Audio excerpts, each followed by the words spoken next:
We'll get underway. We'll get started. Okay. We're joined right now by Donovan Clingan and Jordan Hawkins of UConn. Joey Calcaterra will join us in just a moment. If you have a question for Donovan or Jordan, please raise your hand. One of our attendants will make their way over to you with their microphone. We'll go to the center for AP. Hi.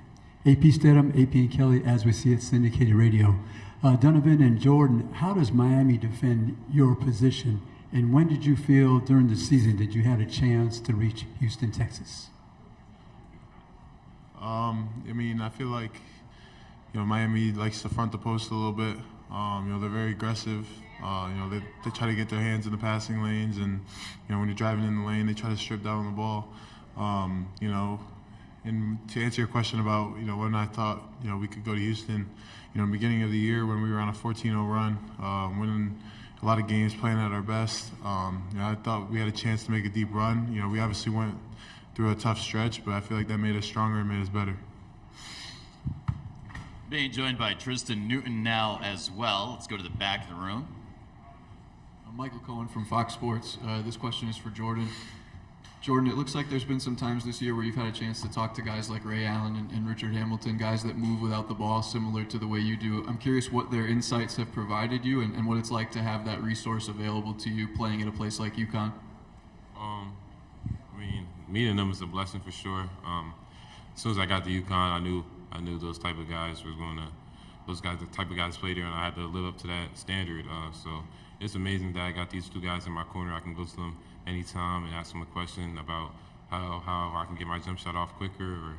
It's an amazing feeling, and I'm just blessed to have those two. Unlimited questions for Zach Braziller from the New York Post. Zach Braziller, New York Post.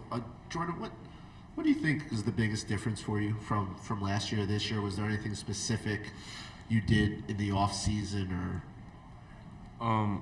I think just my mentality changed completely. I feel like I had the skill to do it, to do what I can do now last year, but my mental wasn't all the way there with my game. So I think that's the biggest thing that changed. If Zach has a follow-up, please, Zach. How did your mental change?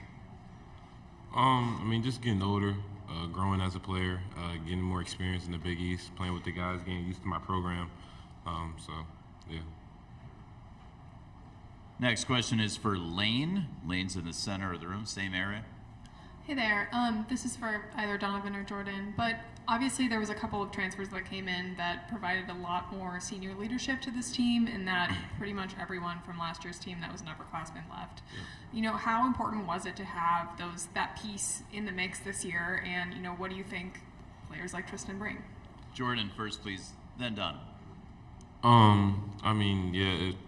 Last year we had a completely different team. We had a lot of older guys leave, and so we knew it was going to be a relatively young team. So Coach did a great job bringing guys like Tristan, Haas, other transfers in, senior leadership. Tristan brings so much to this team on and off the court. He's a great guy and a great basketball player. So, Donovan.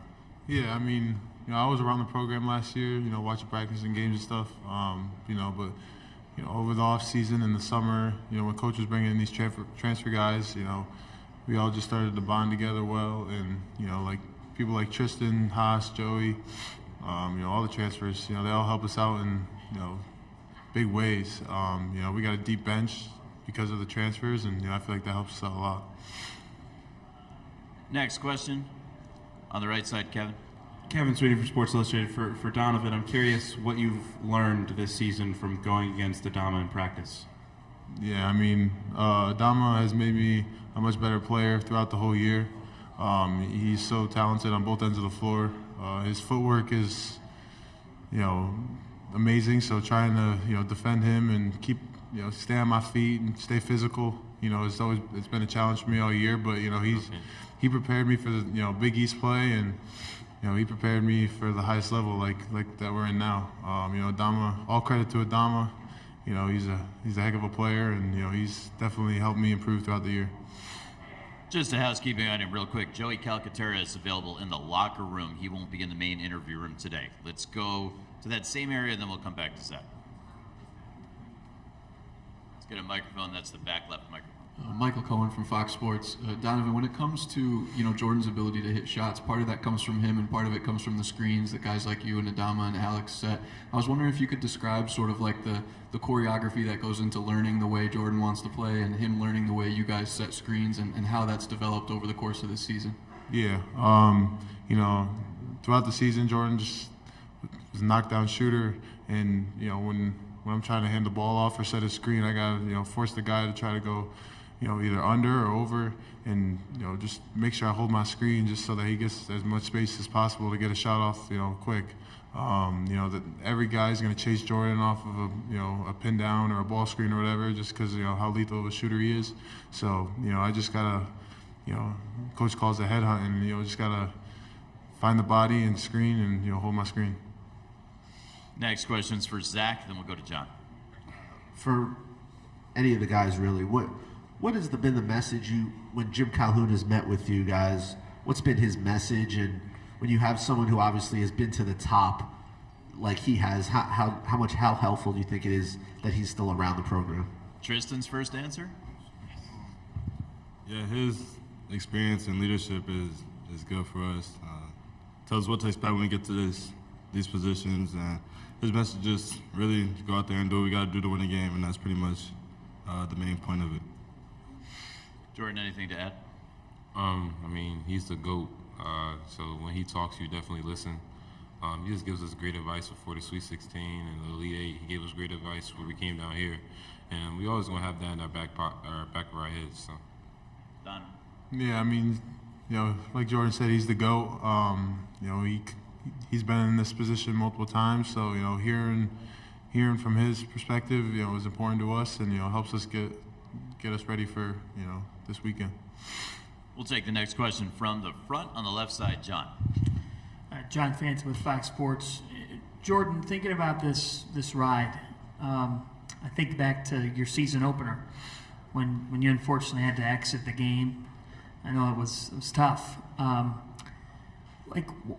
How would you describe the process of hearing about or saying to yourself, this is what's going to happen, this is what's going to happen at UConn, and having to get through the hurdles of stuff like that, and now it is happening?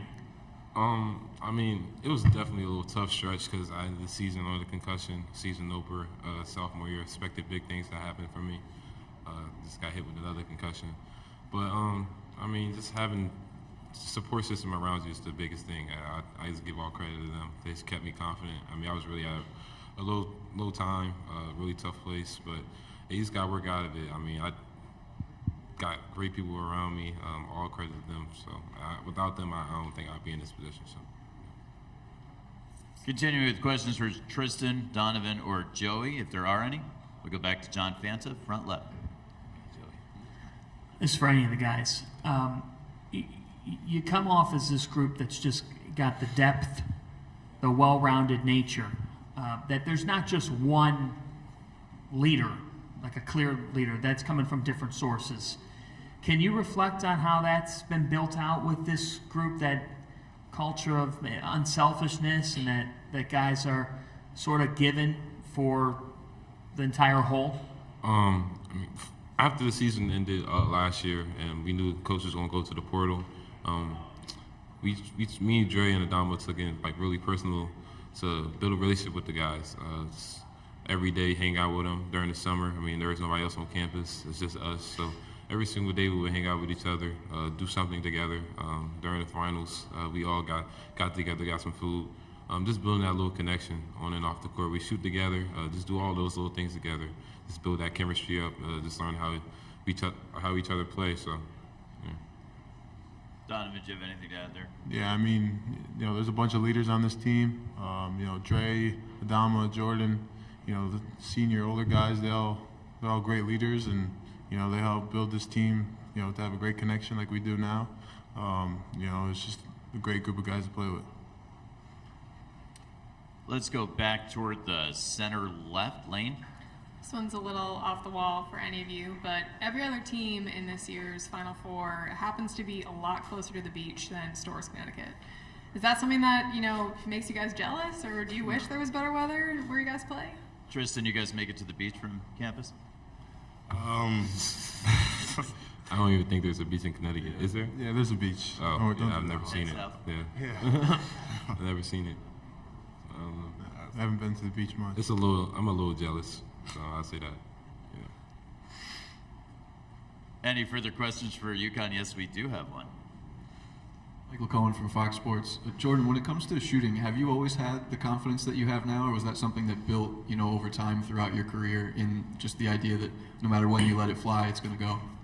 I think I've been had it since I was a kid. I just put so much hard work in it, so many reps. So, once you do that, you just have to be confident in it. Just know you're doing the right thing. Just know sticking to it. So I just had this confidence since I was in middle school, high school. Just keeping that confidence that I was a jump shooter. So. Any additional questions for these student athletes from UConn? All right, with no more questions, we'd like to thank Tristan and Jordan and Donovan for joining us here in the main interview room. They're going to head and do their radio interviews. We're going to get some of their teammates up here as well.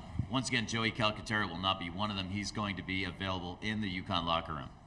Thank you, guys. Great job.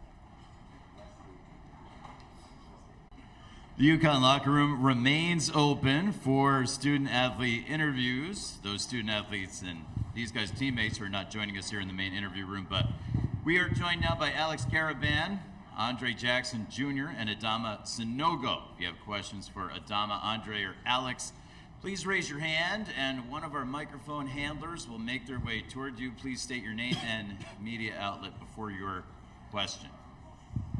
Any questions? Who's got the first one? Let's go up front to the left. Don Memori from the Hartford Current. Andre, I know you've watched and you thought about the Final Four and dreamed about it, but now that you're here, the last week, is the hype and the attention and all of the things that go around it, being driven in a golf cart to a press conference, for instance, are those things maybe above and beyond even what you imagined it would be? Yeah, definitely. I always just thought about playing the game, so it wasn't so much about all the other stuff, but to be around all the different types of things that they do surrounding the Final Four is definitely something I never really imagined, so it's a great opportunity. Continuing with questions, let's do one on the left side of the aisle. Right, Daniel Gutierrez, KTRU here in Houston. For each of you, I don't know which order you want to do, when I say Houston, Texas, what's the first thing you thought of, obviously before the Final Four? The order we'd like to go in is Adama, Andre, Alex. Oh, shit. Maybe. I don't know. The microphone wasn't up yet, don't worry about it. I don't know. Maybe. Actually, I was thinking about the food. I'm not like, they have good steak here. Yeah. They have good steak. I was thinking about the food. Yeah. I would say music, like Houston and Vegas, or like Travis Scott. I thought of James Harden right away when he was killing with the Rockets, I'm not going to lie. Let's go toward the back of the room, left side. Yeah, for Alex, I was just curious how important the redshirt season was for you. It seems like there's hardly any freshmen in this Final Four playing a ton of minutes. You and Donovan are among the only two. How important was that year for you? It was the most important decision I made. I think it allowed me to get over those freshman hurdles right away, and it allowed me to practice against veteran forwards like Isaiah, Tyrese, and Tyler from last year's team. So I got better from playing against them every day, and then I also learned how Coach Hurley operated, what offense he wanted, what defense he likes to play, and the strength program really helped me get adjusted really quickly to the next level. So if it wasn't for me coming early, I don't think I'd be playing this many minutes. We're going to move to the right side of the room. Chris? Chris Budden with ESPN. This is for Adama. As you celebrated and observe, the fasting this week, to play at the elite level that you do, can you take me through your process and the difficulties, and with the tip time as it is on Saturday, what you'll do before tip? Yeah, it's definitely hard, because like you said, it's my fifth, and this is something that I didn't start doing it this year. I've been doing this since I was in high school. I used to do it during AAU, but it's definitely hard because last game against Gonzaga, I was a little bit tired because I was thirsty, like you said. But the good thing is Saturday game is the game is at 7:49, and I think I will be able to eat at 7:40. So that's 8 minutes before the game. So I think I should be fine for the game for sure. Yeah.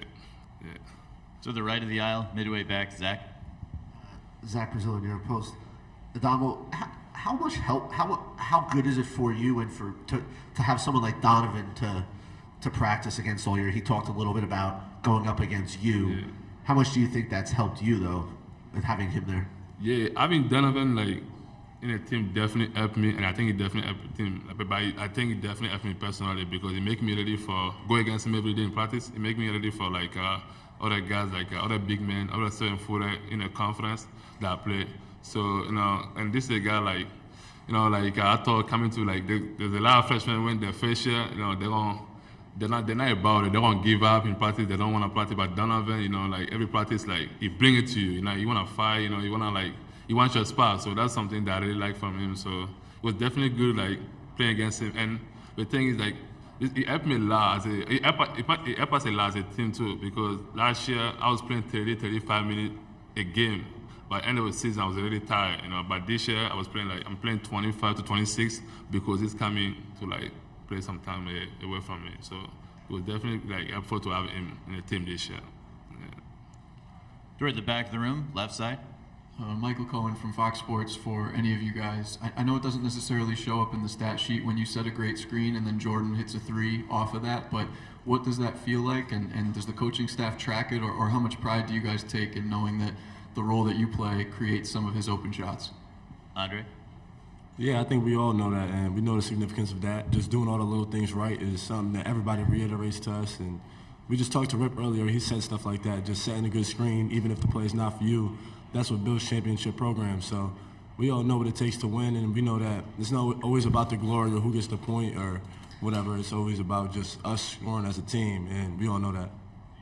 Alex, you nodding your head. Did you have something to add? No, yeah, I agree with Andre, and I definitely love doing it for Hawk too because he's such a great shooter, and when we set those screens and he starts getting hot, it's something special. Even watching as a teammate playing with him, and it just makes us 1,000 times better when he's getting it going.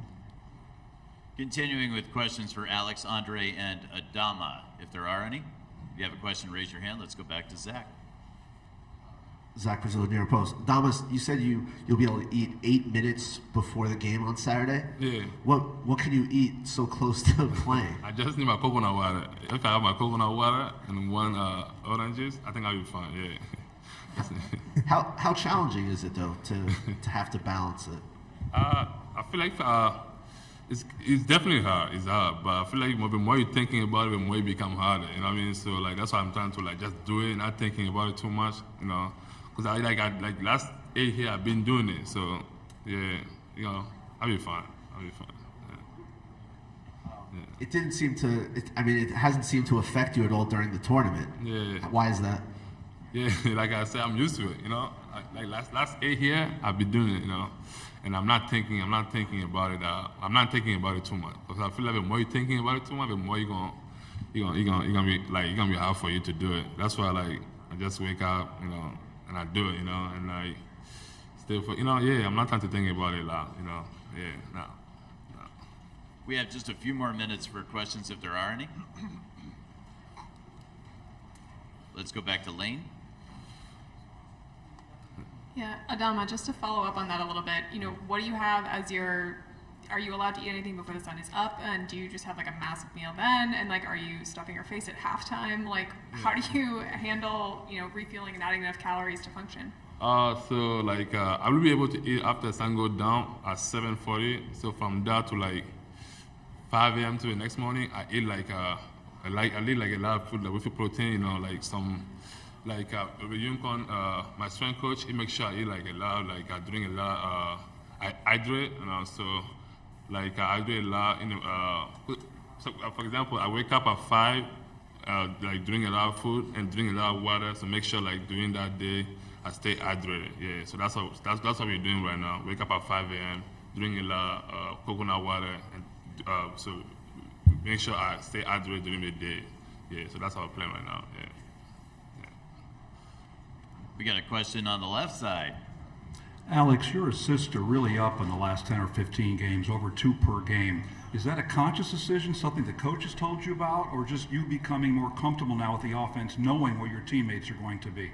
Yeah, I think it's just being more comfortable with the offense. I think the coaches always gave me the freedom to attack and make the right reads. I think I just got more comfortable out there on the court, being aggressive at times, and just getting used to the college experience of reading defenses better to where I could find my open teammates easier than just credit to them for making the shots. We have another question, Kevin? For Andre, it's Kevin Sweeney from Sports Illustrated. I saw a stat earlier that 27 of your 31 assists in this tournament have led to a dunk or a three. What does that say about the shots that you're creating when you're distributing the ball? I would just say that a lot of times when I make plays, it's in transition, and a lot of guys run the floor well. We got some athletes, they get out in transition and get some dunks with Adama, and I really like to pass it to the three-point shooters because, you know what I mean, that gives the team a lot of momentum, and that's kind of the strength of a lot of the players I'm playing with. So that's something that I just like to do is get guys like shots close to the rim and threes. Is there a final question for any of our UConn student athletes? With no more questions, we'd like to thank Alex, Andre, and Adama for joining us here in the main interview room. See some of you guys tomorrow. UConn head coach Dan Hurley will be here in the main interview room from 3:20 until 3:40. The UConn locker room is probably closing about right now. .com.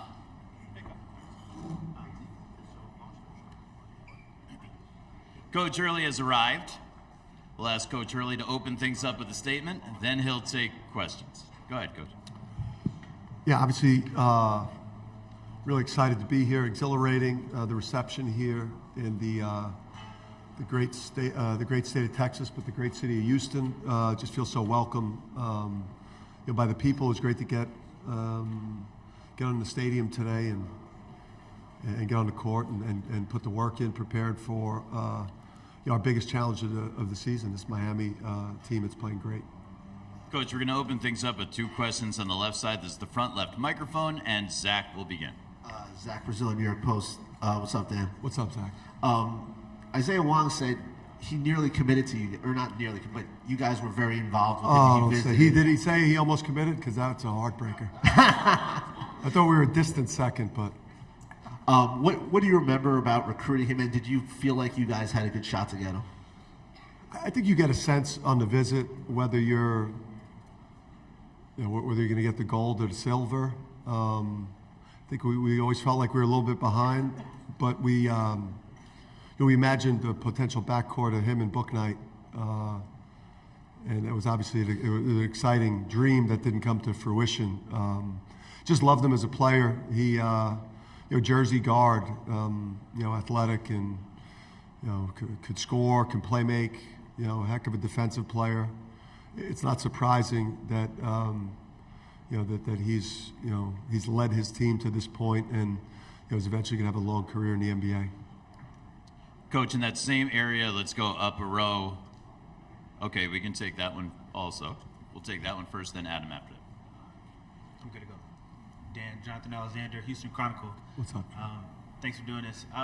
Some of your players were talking about, the reason why they think they've been good throughout this tournament is because of the depth they had. How important was that you in crafting this team and building this team throughout the season? And when did you feel like it really became a strong suit for you guys? Yeah, I think, Jonathan, last year, the lack of depth caught up to us in the Big East tournament and in the NCAA tournament. Our bench was really short last year, and I just think coming out of that loss to New Mexico State, we understand that or I understood that the best teams I've coached in college were 8, 9, even 10 deep with quality. Because of how hard we play, you've got to have a deep team, and felt like last year's team gassed out. The depth. We're able to play in a pretty relentless fashion defensively, on the backboard, and then attacking you offensively because we were able to keep people fresh. I think Adama Sanogo has, been one of the best players in the NCAA tournament, in large part because we've been able to keep him fresh this year. Last year, this time of year, he was playing 34, 35 minutes a game as a big guy. This year, Donovan Clingan, being able to keep him fresh has been a big reason why he's been able to dominate and that we're still playing. Third row, right side, Adam Zagoria. I did not raise my hand, but not this time. Now I feel like And you I have didn't to get ask into a question. Davidson, did you? No, I'm going to ask you a question. My daughter verbally committed for pole vault to Davidson. Thanks for All right, asking. hey, congrats to her. I didn't raise my hand, but Andre Johnson's a walk-on. He's got a NIL deal, he told me, with Degree. Yeah. Just what does it mean that even like a walk-on can get an NIL deal, and what does that say about opportunities for everybody with NIL? Yeah, I mean, listen, he works hard. Walk-ons, it's not real glamorous. I know, they're practice dummies, and they rarely get a chance to play, and it's all about how they help your team to prepare. We goof on him. I goofed on him today. He screwed up a couple drills. I started, making fun of him about that, because my wife walked out this morning on the street and saw him on like a video advertisement. So, I mean, I don't know. It's great for him. He's a great kid, and it was just strange that she saw him in an ad this morning on her walk. Second row on the aisle. Second row, please. Dan.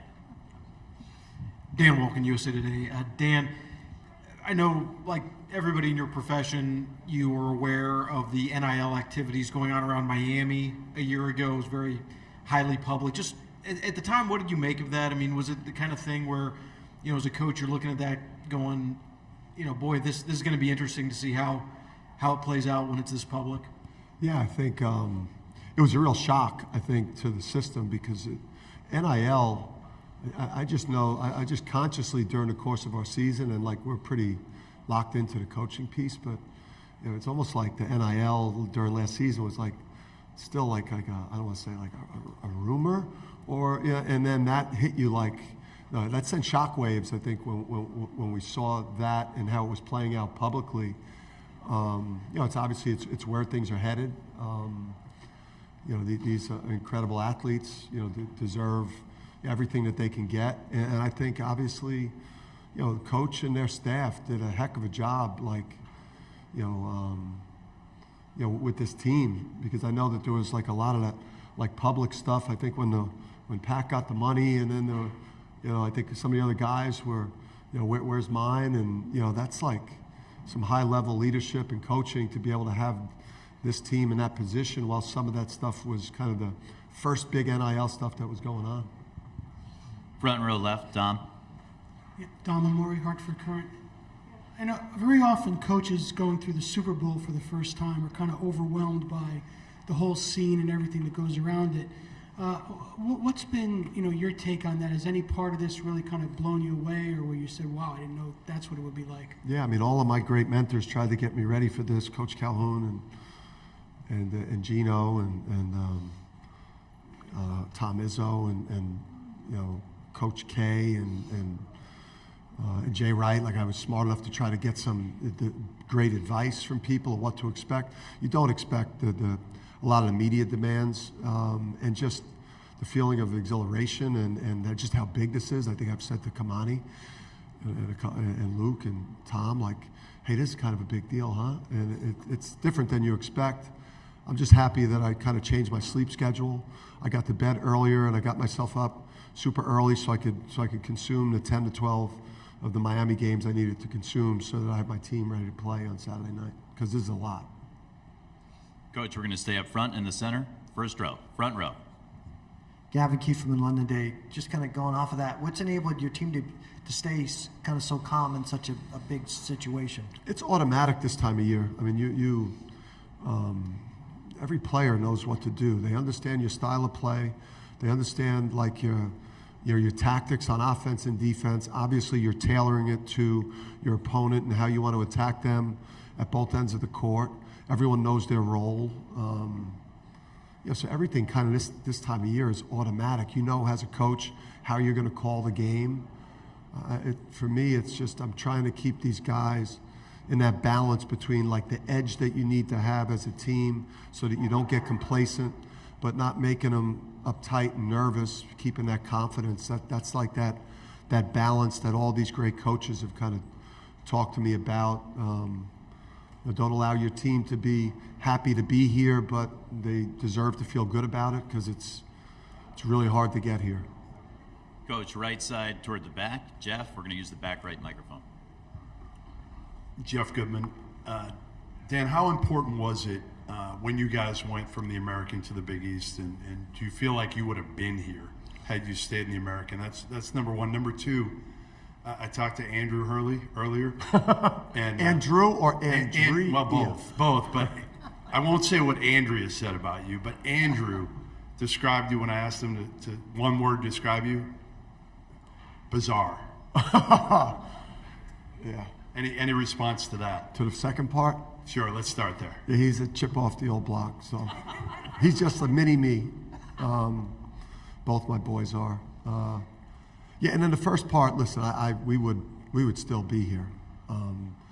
It's been a great relationship for both of us. We've obviously brought a ton to the Big East. The Big East has been unbelievable for UConn. It's a great partnership. I think we're great for every team in the league. I think, having big brand programs, that are playing at a high level, it only enhances everyone's opportunity in the league. And obviously at St. John's and Georgetown and all those moves in our league, I think is great for everybody. Again, like we recruited James Bouknight and R.J. Cole and Tyrese Martin and a Cook, and we started kind of putting this thing together. And none of those players, they knew nothing about the Big East. So I think, quality people in the UConn brand, I think, still would have been able to attract good enough players for us to get here. But it's certainly, the relationship's been, I think, really beneficial for both parties. It's not one-sided in either way. Back left, John Fanta. Dan, John Fanta with Fox Sports. What's up, John? You've talked a lot about the UConn standard. Take us back down memory road of when you took this job, when you thought about what success looks like in stores and how it compares to taste and the reality of it now. Yeah, it's, you don't go from Rhode Island to a place like UConn unless you have high level internal motivation to be challenged at the absolute highest level as a coach and as a player, because you're going to be graded against the greatest coaches and the greatest players to play college basketball in the last 25 years. So you've got to have the stomach to handle that. You've got to have the toughness, the self-belief as players and coaches to want to put yourself in a situation where if you're not getting the Final Fours and you're not competing at the top of the Big East, that you're failing. It's a lot easier to coach or play at places where making the tournament is enough. But I'm for me, when you grow up in the way I grew up, you want to go and challenge yourself all the time. Same area as Zach. Zach Braziller, New York Post. Dan, what is having Jim Calhoun around meant for you? He said you've brought him around a lot. Yeah. He talked about, he thinks the best thing you've done is how you've navigated tough stretches. What's been the biggest kind of help for you? Has he been?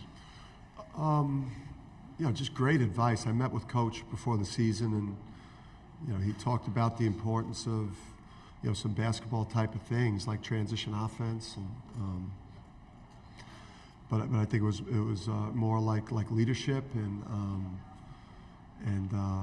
having him come to practice and kind of tell me things that he liked, and then I think also he spent a lot of time talking with our players.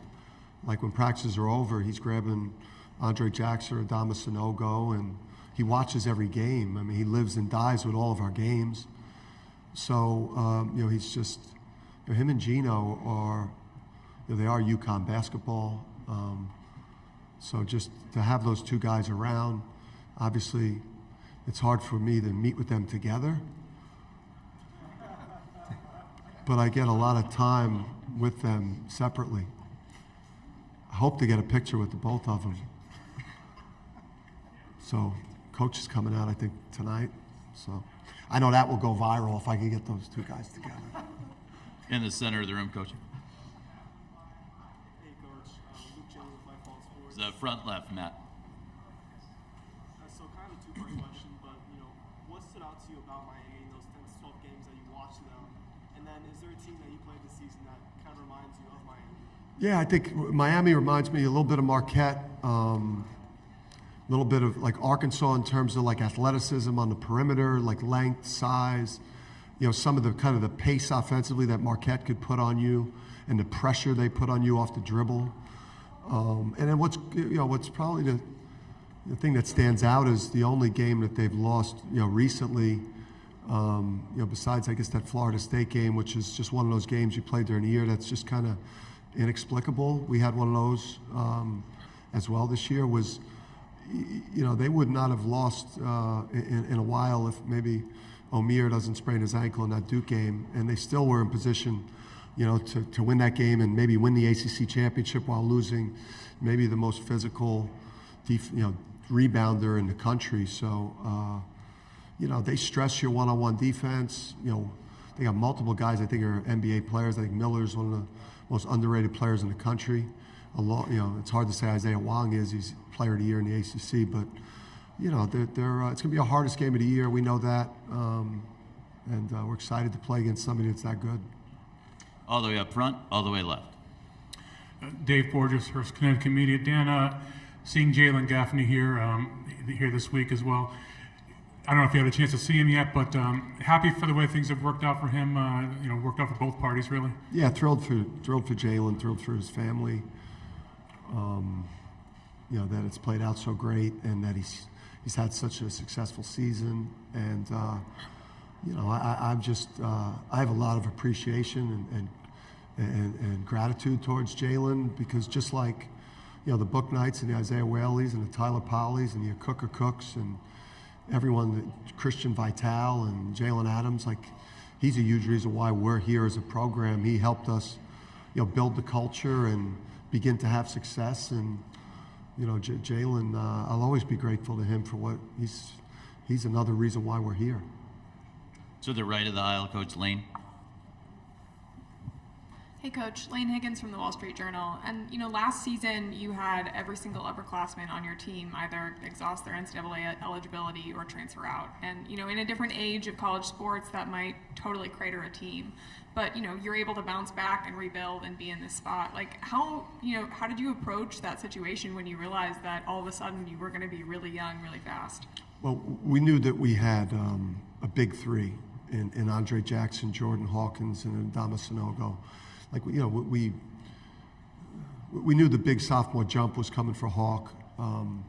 We knew that if we could get another, perimeter starter like a Tristan Newton that could shoot and score, and a four-man like Caravan, and then obviously adding Donovan to Adama, that it would unlock, Andre's playmaking, facilitating. So we knew we had a big three. We knew we had two blue-chip freshmen. So we knew going into the portal we needed, specific things, especially perimeter shooting, and then older players. And we liked, like Naheem Aline. We were desperate to get Naheem because of his success in the NCAA tournament. At Virginia Tech, particularly in the Florida game, I think he had 29, and we had struggled the year before, so obviously that was appealing to bring somebody into a program that had struggled the year before, a confident March player. Obviously Joey California, and then a Bulldog backup guard in Hassan Diarra. So we had a vision for how we could put it together, but we knew the big three would deliver. Coach, we're going to go to the right side, left of the aisle. Mike? Yeah, Mike DeCourcy with the Sporting News. What's Dan, up, Mike? Congratulations. Thanks, Mike. I wanted to ask you about, beginning of the year, you come out and you guys are one of the best teams in the country, beat Alabama, win 14 in a row, and now you're here, so obviously one of the best teams in the country. Then there was January. What happened in that month that sort of diverged from the rest of the season, and does it help you to have gone through that? Yeah, it's funny. Like, I add to this answer, like, you just get better at answering it, right? Because a lot of things happened. Our defense tanked. We went from an elite defensive team. We didn't guard anybody for 2 weeks. So we got soft. We got away from our identity. I think part of it was like the Big East got us. Our top 4 or 5 in the Big East this year, when Providence, before Providence kind of struggled late, like our top 5 was better than any other conference's top 5, especially our top 4. If Fremantle doesn't get hurt, I mean, you know, Xavier was a much different team when we played Xavier with Fremantle. So they easily could have been a Final Four team with him. So that happened to us. I started fighting with the refs, and it distracted me from coaching, and it had a negative effect on the team. That went on for, you know, I was on the phone with the head of officials more than I was watching film, and it was a mistake. And so it was multiple things went on, but I wouldn't underestimate just scheduling getting us. When you go to Xavier and then you go to Providence and then your breather is Creighton at home, who I think had swept us since we had been in the league, and then now your next game is then at Marquette. I mean, it's easy to get in a bad way, but I think it's just, it was multiple things. But we burned that, we didn't actually burn it, but like we left that behind in November, December, February, March. We've been as good as anybody. Coach, second row. Adam Betts with the Journal Enquirer. Coach, a couple answers ago you mentioned Donovan. Can you just speak on how he's been able to, you know, take in this tournament without even really missing a beat? His production's kind of been where it's been all year. Yeah, you realize how important, especially, and I think it, you know, being successful in this tournament helps you to identify like those traits that are so important to a team that sometimes you don't evaluate in recruiting, but like, you know, people with pop and personality, and like that guy is alive. I mean, he changes your locker room, he changes your huddles, he changes your bench when things are going well or poorly. Obviously, the challenge for Donovan as a player was, you know, he was in the 290s in terms of his weight at the high school level, and you know, just getting him down to 255. Obviously, he's put him in position where he could move well enough to take advantage of his amazing skill set as a player, his hands, his feet, his feel. But really, you learn a lot about like how important personality is in your program, and he's just, you know, we got a lot of guys vying to be everyone's favorite teammate, but he's one of them. Left of the aisle toward the back. Brennan Quinn with The Athletic. Dan, you know, you talked the last game about how emotional you were pre-game and things like that, and it was the possibility of coaching them for the last time. I wonder how you feel about that kind of half hour leading up to Saturday night, and both yourself and your guys kind of handling the moment, the enormity of it, playing on that stage, and just all that goes into that.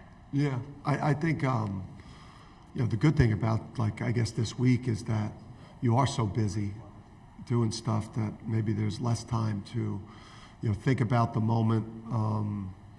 Obviously, the first couple days were chaotic, but it's been a lot more normal for us in terms of meeting multiple times a day, you know, getting our multiple practices in on the court.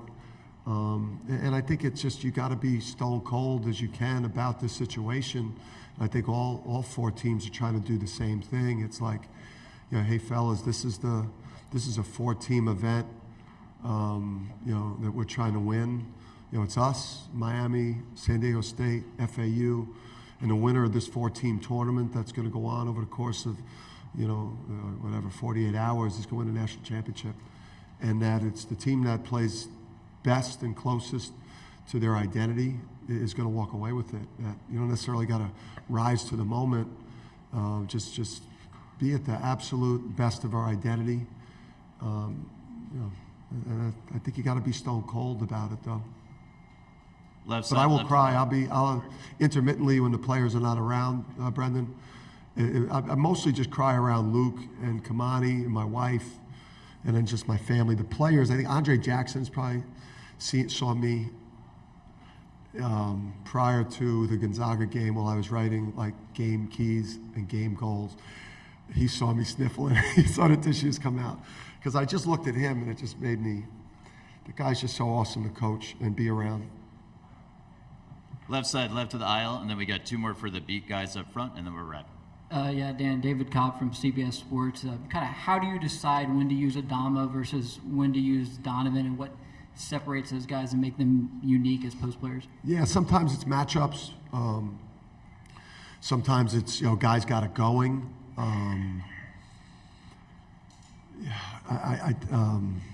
It's feel for the game, foul trouble, right? There's all those things that come into play. And I would just say it's when you have a center like Adama that has gotten better in the ball screen game, but he's a guy you could throw the ball in the low post to, and the other team has to really seriously think about trapping because he's very hard to guard one-on-one in the post. And then he's a physical, positional rebounder and defender.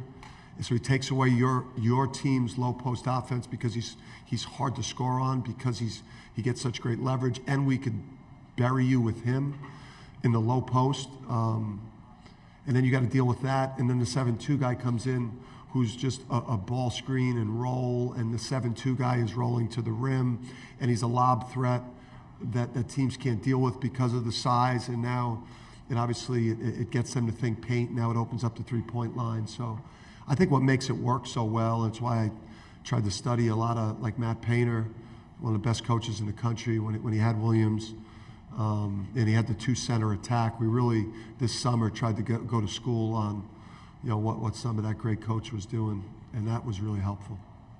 Front and center, final question. This is the front right microphone. Gavin Keefe, New London Day. Dan, how would you describe the personality of the team, and there are a couple guys of the team that kind of set that personality? Yeah, I think we knew it last March, just what we needed to look for in terms of how guys, I think, would have the ability to handle the pressure moments. So I think, it's a fun group.